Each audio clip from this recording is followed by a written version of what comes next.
Renungan pada hari ini diambil dari Injil Yohanes. Demikian firman Tuhan yang disampaikan di dalam Yohanes 8 ayat 30 sampai 36. Setelah Yesus mengatakan semuanya itu, banyak orang percaya kepadanya. Maka katanya kepada orang-orang Yahudi yang percaya kepadanya, "Jikalau kamu tetap dalam firman-Ku, kamu benar-benar adalah murid-Ku. Dan kamu akan mengetahui kebenaran, dan kebenaran itu akan memerdekakan kamu." Jawab mereka, "Kami adalah keturunan Abraham dan tidak pernah menjadi hamba siapapun. Bagaimana engkau dapat berkata, kamu akan merdeka?" Kata Yesus kepada mereka, "Aku berkata kepadamu, sesungguhnya setiap orang yang berbuat dosa adalah hamba dosa. Dan hamba tidak tetap tinggal dalam rumah, tetapi anak tetap tinggal dalam rumah. Jadi apabila anak itu memerdekakan kamu, kamu pun benar-benar merdeka."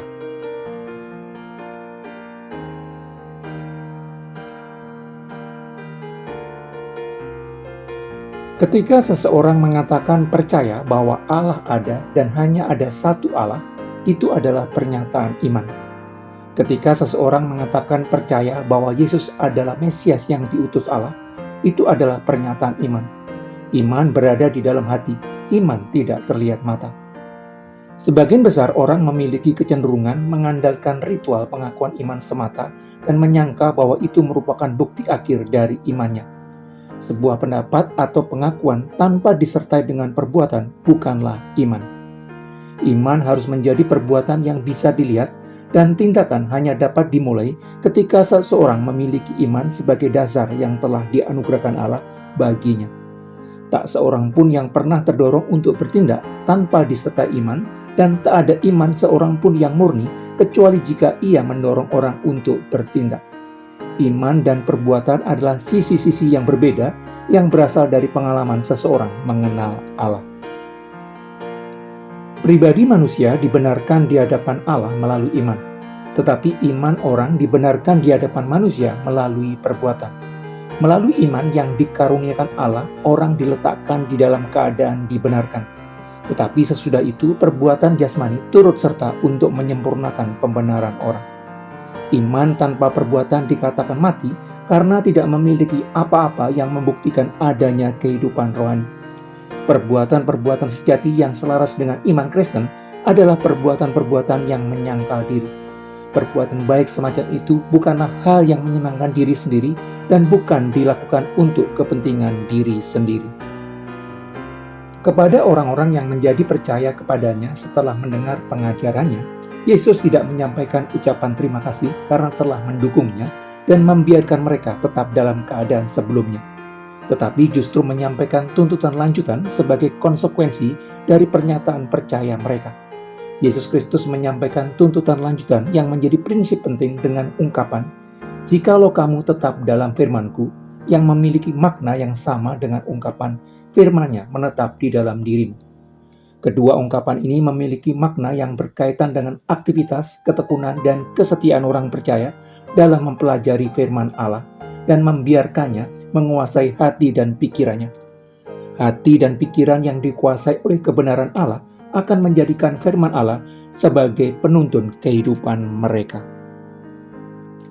Sebagaimana seorang murid sekolah biasa, kemauan mendengarkan dengan tekun apa yang disampaikan guru menunjukkan bahwa dia adalah seorang murid. Kemauan mempelajari ajaran guru menunjukkan bahwa dia adalah seorang murid sejati. Demikian pula dengan murid Yesus Kristus. Kemauan mempelajari firman Tuhan merupakan persyaratan untuk menjadi murid Yesus Kristus. Yesus Kristus menggunakan kata benar-benar untuk menekankan bahwa ketekunan mempelajari firman Tuhan merupakan bukti bahwa seseorang memang adalah murid sejatinya. Bukan banyaknya melakukan kegiatan di gereja atau jabatan di dalam struktur organisasi gereja. Kombinasi dari ketekunan mempelajari firman Tuhan dan mengaplikasikannya sebagai pemandu kehidupan akan membawa orang percaya bertemu dengan kebenaran sejati. Kebenaran sejati merupakan kebenaran Allah yang disampaikan kepada umat manusia melalui Yesus Kristus yang didengarnya dari Allah Bapa. Kebenaran sejati yang disampaikan Yesus Kristus akan menunjukkan apa yang Allah Bapa kehendaki bagi orang percaya. Mempelajari dengan sungguh kebenaran Allah dan menjadikan sebagai penuntun kehidupan akan mengubah tujuan hidup orang percaya yang sebelumnya mengarahkan hidupnya untuk membangun kemakmuran pribadi.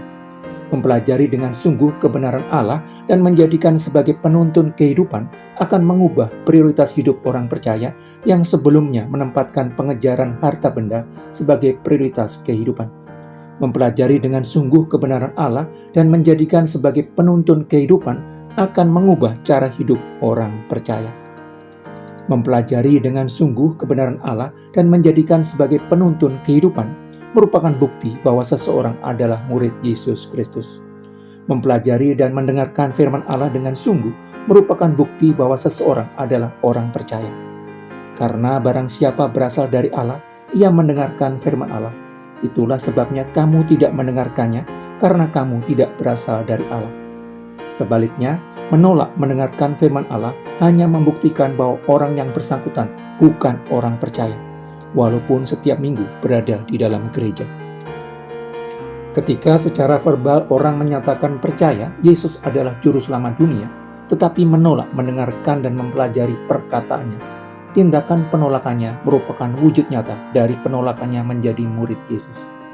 Ketika secara verbal orang menyatakan menerima Yesus sebagai juru selamat pribadinya, tetapi menolak menjalani hidup sesuai rancangan damai sejahteranya, tindakan penolakannya merupakan wujud nyata dari ketidakpercayaannya.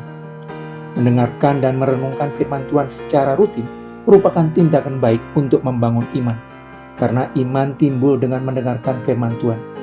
Iman yang dibangun berdasarkan firman Allah akan mendorong dan menggerakkan kita untuk bertindak sesuai dengan kehendak Allah. Melatih dan membiasakan diri menjadikan perkataan Allah sebagai panduan dalam pengambilan keputusan hidup merupakan pengakuan terhadap Allah yang menjadi penguasa hidup kita.